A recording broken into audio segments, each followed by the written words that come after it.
আসসালামু আলাইকুম এভরিওয়ান। আজকে আমি যে বিষয়টা নিয়ে আপনাদের সাথে আলোচনা করতে চাচ্ছি সেটা হলো মধ্যবিত্ত ফ্যামিলির ছেলে আর বড় ফ্যামিলির ছেলেদের নিয়ে। বিষয়টা হচ্ছে আমি একজন মধ্যবিত্ত ফ্যামিলির ছেলে, তো আমি যেহেতু মধ্যবিত্ত ফ্যামিলির ছেলে তাই আমি মধ্যবিত্ত ফ্যামিলির ছেলেদের নিয়ে বিষয়টা আলোচনা করতে চাই।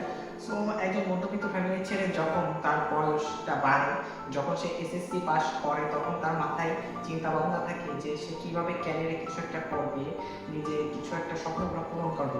মধ্যবিত্ত ফ্যামিলির ছেলেদের সবসময় একটা ইচ্ছা থাকে কি, যেমন নিজের একটা বাইক থাকুক, একটা গাড়ি থাকুক, একটা ভালো বাড়ি থাকুক। সো এটা তারা পূরণ করতে পারে না, কারণ তাদের বাবার টাকা নাই, তাদের নিজের কিছু নাই। সো তারা সবসময় চিন্তা করে যে কিভাবে আমার ক্যারিয়ারটা উপরে দেখা যায়, সফলতা কিভাবে তাড়াতাড়ি আসা যায়। এটাতে তারা যখন চিন্তা ভাবনা করে, পড়ালেখা ইন্টারে গেলে তার কোনোটা হয় না। আর আপনার মধ্যবিত্ত ফ্যামিলির ছেলেগুলো সবসময় খুব ভালো হয়।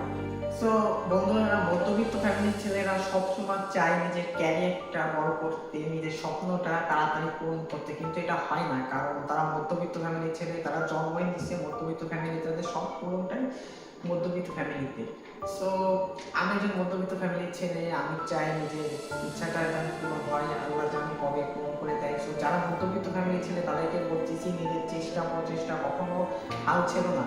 নিজের যতটা প্রচেষ্টা আছে তুমি চালাই যাও, নিজের ইচ্ছা শক্তি কখনো কমায় না। সফলতা একদিন আসবে, তবে ধৈর্য করতে হবে। ধৈর্য ছাড়া কখনো কিছুই সম্ভব না, ধৈর্য না ধরলে তুমি কিছুই পারবা না।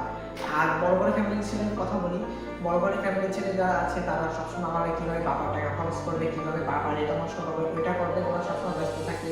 কলেজে গেলে মেয়েদের ডিস্টার্ব করে, মেয়েদের পিছিয়ে টাকা খরচ করে। কিন্তু মধ্যবিত্ত ফ্যামিলির ছেলেরা এগুলো কখনোই করে না। এরা ভাবে যে আমি নিজে কিছু একটা করি, তারপরে কিছু একটা করবো, ক্যারিয়ার নিয়ে ওরা সবসময় করে রাখে। আর যারা বড় ছেলে, বাবার টাকা ওরা এটা করে ওইটা করে, মেয়েদের পিছিয়ে এখানে আড্ডা দেয়, দিয়ে টাকা পয়সা নষ্ট করে। তো বড় ফ্যামিলির ছেলেদের বলতেছি যে তোমার বাবার কাছে টাকা আছে, কাজে কিন্তু টাকা নাও থাকতে পারে, তাই সময় থাকতে এখনো ভালো হয়ে যাও, নিজে কিছু একটা করো। তুমি নিজে একটা কিছু করে সেই টাকা তুমি খরচ করো। তুমি তোমার বাবার টাকা নষ্ট করে কেন তুমি দেখাচ্ছ মানুষকে যে আমি টাকা পাচ্ছি? আর মধ্যবিত্ত ফ্যামিলির ছেলে, তো ফ্যামিলির বড় ছেলেরা, বাড়ির বড় যেসব ছেলেরা, এদের মাথায় সবসময় টেনশন থাকে যে আমি এটা করবো, ওটা করবো, ওটা করবো, ওটা করবো। এটা কখনো ভেবো না, যে কোনো একটা জিনিস ধরো, ওইটা ধরে তুমি হাল এগিয়ে যাও, ইনশাল্লাহ তোমার সফলতা আসবে, আজ বা কাল ইনশাল্লাহ আসবে। আর আমি একজন মধ্যবিত্ত ফ্যামিলির ছেলেই বলতেছি, আমার সফলতা এখন আসে নাই, কিন্তু ইনশাল্লাহ আশা করতেছি খুব শিগগিরই আপনাদের ভালোবাসা পেয়ে আমার সফলতা আসবে। আর আপনারা যারা আমার এই ভিডিওটা দেখতেছেন, সবাই লাইক কমেন্ট শেয়ার করে বলবেন যে ভিডিওটা কেমন হলো। আর আমার পাশে থাকবেন, আর আমার প্লিজ আছে চলছি চ্যানেলটি সাবস্ক্রাইব করে পাশে থাকা বেলআইকনটি বাজিয়ে দেবেন। ইনশাআল্লাহ এরকম এতে কারো ভালো ভিডিও নিয়ে আসবো, এটা সর্বপ্রথম ভিডিও, তাই আমি তেমন ভালো করতে পারি নাই। সো কমেন্টে বলবেন ভিডিওটা কেমন হয়েছে। আসসালামু আলাইকুম।